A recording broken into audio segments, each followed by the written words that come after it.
Hello friends, welcome to everyday special. ಇವತ್ತು ನಾನು ಮೊಟ್ಟೆ ಬಿರಿಯಾನಿನ ಮಾಡಿ ತೋರಿಸ್ತಾ ಇದ್ದೀನಿ. ಇದು ಸಿಂಪಲ್ಲಾಗಿ ಈಸಿಯಾಗಿ ಮಾಡುವಂಥದ್ದು. ಇಲ್ಲಿ ಒಂದು ಪಾತ್ರೆಗೆ 1 ಟೇಬಲ್ ಸ್ಪೂನಷ್ಟು ಎಣ್ಣೆನ ಹಾಕ್ಕೊಳ್ತಾ ಇದ್ದೀನಿ. ಅದಕ್ಕೆ 1 ಟೀ ಸ್ಪೂನಷ್ಟು ಧನಿಯಾಕಾಳು, 1 ಟೀ ಸ್ಪೂನಷ್ಟು ಬಿಳಿ ಎಳ್ಳು ಮತ್ತು ಎಲ್ಲ ಥರದ ಸ್ಪೈಸಿಸ್ ಅಂದರೆ ಅರ್ಧ ಟೀ ಸ್ಪೂನಷ್ಟು ಜೀರಿಗೆ, 1 ಚಿಟಿಕೆಯಷ್ಟು ಮೆಂತ್ಯಕಾಳು, ಲವಂಗ, ಏಲಕ್ಕಿ, 1-2 ಇಂಚಷ್ಟು ಚಕ್ಕೆ, ಒಂದು ಮರಟಿ ಮೊಗ್ಗು, ಸ್ವಲ್ಪ ಕಲ್ಲುವ್ವ, 1 ಚಿಟಿಕೆಯಷ್ಟು ಜಾಯಿಕಾಯಿ, 5-6 ಬಾದಾಮಿ ಮತ್ತು 1-2 ಆನಿಯನು ದಪ್ಪಗೆ ಕಟ್ ಮಾಡಿಕೊಂಡು ಇಟ್ಕೊಂಡಿದ್ದೀನಿ. ಇದಿಷ್ಟನ್ನು ನಾವು ಫ್ರೈ ಮಾಡ್ಕೊಳ್ಳೋಕ್ಕೆ ಹಾಕ್ಕೊಳ್ಬೇಕು. ನೋಡಿ, ಇದೆಲ್ಲನೂ ನಾವು ಫ್ರೈ ಮಾಡ್ಕೊಳ್ಳೋಕ್ಕೆ ಹಾಕ್ಕೊಳ್ಳುವ. 2 ಮಿನಿಟ್ಸ್ವರೆಗೂ ನಾವು ಇದನ್ನ ಫ್ರೈ ಮಾಡ್ಕೊಳ್ಬೇಕು ಚೆನ್ನಾಗಿ. ಹೀಗೆಲ್ಲನೂ ಹಾಕ್ಕೊಳ್ಳುವ.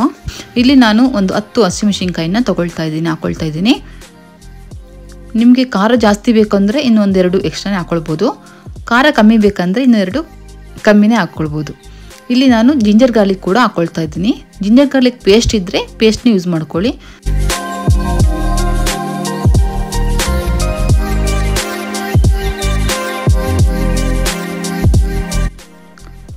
ಸ್ವಲ್ಪ ಪುದೀನ, ಸ್ವಲ್ಪ ಕೊತ್ತಂಬರಿ ಸೊಪ್ಪು ಇಷ್ಟನ್ನು ಹಾಕಿ ಫ್ಲೇಮ್ನ ಆಫ್ ಮಾಡ್ಕೊಳ್ತೇನೆ.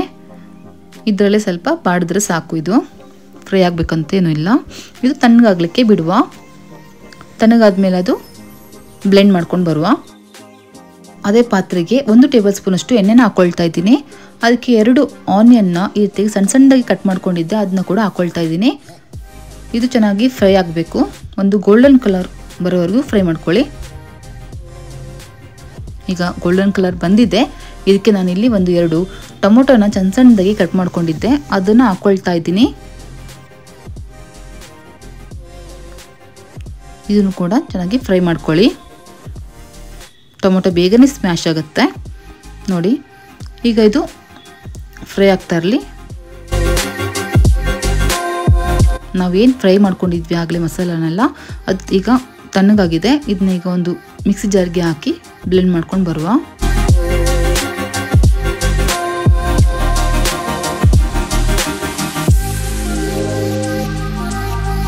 ಇದಕ್ಕೆ ಸ್ವಲ್ಪ ನೀರನ್ನ ಹಾಕ್ಕೊಳ್ತಾ ಇದ್ದೀನಿ. ಜಾಸ್ತಿ ನೀರು ಹಾಕ್ಕೊಳ್ಬೇಡಿ. ಇದಕ್ಕೆ ನಾನು ಫ್ರೈ ಏನು ಮಾಡ್ಕೊಂಡಿಲ್ಲ, ಹುರ್ಕೊಂಡೇನಿಲ್ಲ. ಇದನ್ನ ಹಾಗೆ ಹಸಿದಾಗಿ ನಾನು ಸೋಂಕಾಳನ್ನ ಹಾಕ್ಕೊಳ್ತಾ ಇದ್ದೀನಿ. 1 ಟೀ ಸ್ಪೂನಷ್ಟು ಹಾಕ್ಕೊಂಡಿದ್ದೇನೆ. ಈಗ ಇದನ್ನು ಬ್ಲೆಂಡ್ ಮಾಡ್ಕೊಂಡು ಬರುವ. ಇಲ್ಲಿ ಟೊಮೊಟೊ ಫ್ರೈ ಆಗ್ತಾ ಇದೆ. ಇದಕ್ಕೆ ನಾನಿಲ್ಲಿ ಅರ್ಧ ಟೀ ಸ್ಪೂನಷ್ಟು ಅರಿಶಿಣದ ಪುಡಿನ ಹಾಕ್ಕೊಳ್ತಾ ಇದ್ದೀನಿ. ಸ್ವಲ್ಪ ಕಸೂರಿ ಮೇಥಿನ ಈಗ ಕ್ರಷ್ ಮಾಡ್ಕೊಂಡು ಹಾಕ್ಕೊಳ್ತೇನೆ. ಹೀಗೆ ಪುಡಿ ಮಾಡ್ಕೊಂಡು ಹಾಕ್ಕೊಳ್ಳಿ. ಫ್ರೈ ಮಾಡ್ಕೊಳ್ಳಿ ಚೆನ್ನಾಗಿ.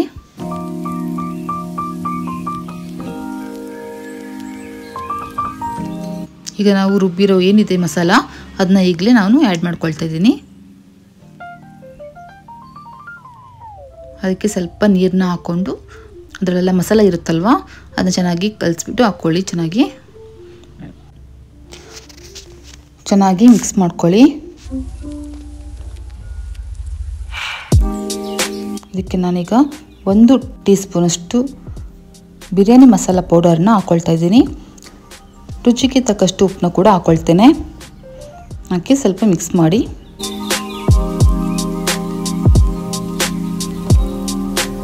ಸ್ವಲ್ಪ ಮಸಾಲ ಬಾಯ್ಲ್ ಆದಮೇಲೆ ಇದಕ್ಕೆ ನಾನಿಲ್ಲಿ ಮೊಟ್ಟೆನ ಒಡೆದು ಹಾಕ್ಕೊಳ್ತೇನೆ. ಇಲ್ಲಿ ನಾನು 4 ಮೊಟ್ಟೆನ ಒಡೆದು ಹಾಕ್ಕೊಳ್ತಾ ಇದ್ದೀನಿ. ಇದೀಗ 5-6 ನಿಮಿಷ ಮುಚ್ಚಿಡುವ. ಮೊಟ್ಟೆ ಚೆನ್ನಾಗಿ ಬೆಂದಿರುತ್ತೆ. ಆಗ ಮೊಟ್ಟೆ ಮತ್ತು ಮಸಾಲ ಏನಿದೆ ಅದು ಚೆನ್ನಾಗಿ ಬೆಂದಿದೆ.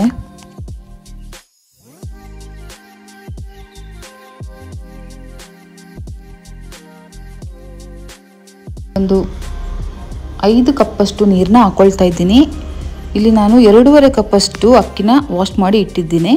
ಅದಕ್ಕೆ ಇಲ್ಲಿ ನಾನು 2.5 ಕಪ್ಪು ಅಕ್ಕಿಗೆ 5 ಕಪ್ಪಷ್ಟು ನೀರನ್ನ ಹಾಕ್ಕೊಳ್ತಾ ಇದ್ದೀನಿ. ಆವಾಗಲೇ ನಾವು ಸ್ವಲ್ಪ ನೀರನ್ನ ಮಸಾಲೆಗೆಲ್ಲ ಹಾಕಿದ್ದೀವಿ, ಆದರೆ ಅದು ಮ್ಯಾಟ್ರ್ ಆಗೋದಿಲ್ಲ. ಯಾಕಂದರೆ ಅದು ಮಸಾಲೆ ಬೆಂದು ನೀರೆಲ್ಲ ಹೋಗಿರುತ್ತೆ. ಅದಕ್ಕೆ ಈಗ ನಾವು ಅಕ್ಕಿ ಎಷ್ಟಿದೆ ಅಷ್ಟು ನೀರನ್ನು ನಾವು ಹಾಕ್ಕೊಳ್ಳೇಬೇಕಾಗುತ್ತೆ. ಈಗ ಅಕ್ಕಿನೆಲ್ಲ ವಾಶ್ ಮಾಡಿ ಹಾಕ್ಕೊಳ್ತಾ ಇದ್ದೀನಿ. ಈಗ ಒಂದು ಸತಿ ಚೆನ್ನಾಗಿ ಮಿಕ್ಸ್ ಮಾಡ್ಕೊಳ್ಳಿ. ಇದಕ್ಕೆ ಸ್ವಲ್ಪ ಕರಿಬೇವು ಸೊಪ್ಪು, ಸ್ವಲ್ಪ ಪುದೀನ, ಸ್ವಲ್ಪ ಕೊತ್ತಂಬರಿ ಸೊಪ್ಪು ಇಷ್ಟನ್ನು ನಾವು ಹಾಕ್ಕೊಳ್ಳುವ. ಹಾಕಿ ಒಂದು ಸ್ವಲ್ಪ ಮಿಕ್ಸ್ ಮಾಡ್ಕೊಳ್ಳಿ. ಒಂದೆರಡು ಪಲಾವ್ ಎಲೆನೂ ಕೂಡ ಹಾಕ್ಕೊಳ್ತೇನೆ ನಾನು. ಇದು ಆಪ್ಷನಲ್, ಬೇಕಿದ್ದರೆ ಇದ್ದರೆ ಹಾಕ್ಕೊಳ್ಳಿ, ಇಲ್ಲಾಂದರೆ ಬೇಡ. ಉಪ್ಪು ಸರಿ ಇದೆಯಲ್ಲ ಅಂತ ಲಾಸ್ಟಲ್ಲಿ ನೋಡಿಕೊಂಡು ಉಪ್ಪನ್ನ ಹಾಕ್ಕೊಳ್ಳಿ.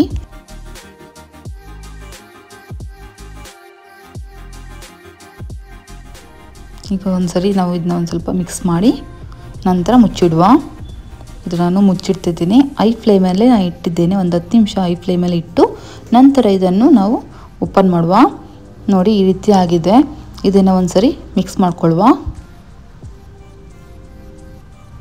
ನೋಡಿ ಚೆನ್ನಾಗಿ ಮಿಕ್ಸ್ ಮಾಡ್ಕೊಳ್ಳಿ. ಇದು ಚೆನ್ನಾಗಿ ಮಿಕ್ಸ್ ಆದಮೇಲೆ ಮತ್ತೆ ಒಂದು 10 ನಿಮಿಷ ಲೋ ಫ್ಲೇಮಲ್ಲಿ ಇಡಿ. ಆಗ ಪರ್ಫೆಕ್ಟಾಗಿ ರೈಸ್ ಆಗಿರುತ್ತೆ. ಪದೇ ಪದೇ ನಾವು ನೋಡೋ ಅವಶ್ಯಕತೆ ಇರೋದಿಲ್ಲ. ನೋಡಿ 10 ನಿಮಿಷ ಲೋ ಫ್ಲೇಮಲ್ಲಿ ಇಟ್ಟಿದ್ದೆ. ಇದು ಪರ್ಫೆಕ್ಟಾಗಿ ರೈಸ್ ಕುಕ್ ಆಗಿದೆ. ನೋಡಿ ಇಷ್ಟು ಉದುರಾಗಿ ಎಷ್ಟು ಚೆನ್ನಾಗಿ ಬಂದಿದೆ ಅಲ್ಲ. ಓಕೆ, ಇದು ಈಗ ಸರ್ವ್ ಮಾಡಲಿಕ್ಕೆ ರೆಡಿಯಾಗಿದೆ. ತುಂಬಾ ಟೇಸ್ಟಿಯಾಗಿರೋ ಎಗ್ ಬಿರಿಯಾನಿ ಒಮ್ಮೆ ಟ್ರೈ ಮಾಡಿ ನೋಡಿ. ತುಂಬಾ ಟೇಸ್ಟಿಯಾಗಿರುತ್ತೆ. ಇದು ಮಧ್ಯಾಹ್ನದ ಅಡುಗೆಗೆ ಇಲ್ಲ ರಾತ್ರಿಯ ಅಡುಗೆಗೆ ಮಾಡಿ ಟ್ರೈ ಮಾಡಿ ನೋಡಿ. ತುಂಬಾ ಬೇಗನೆ ಆಗುವಂಥ ಮೊಟ್ಟೆಯ ಬಿರಿಯಾನಿ. ಚಿಕನ್ ಬಿರಿಯಾನಿ ಕೂಡ ಈ ರೀತಿಯಾಗಿ ಮಾಡ್ಬೋದು. ತುಂಬಾ ಟೇಸ್ಟಿಯಾಗಿರುತ್ತೆ. ಈ ವಿಡಿಯೋ ನಿಮಗೆ ಇಷ್ಟ ಆಗಿದ್ದರೆ ಒಂದು ಲೈಕ್, ಶೇರ್ ಮತ್ತು ಒಂದು ಸಬ್ಸ್ಕ್ರೈಬ್ ಮಾಡೋದನ್ನ ಮರಿಬೇಡಿ. Thank you.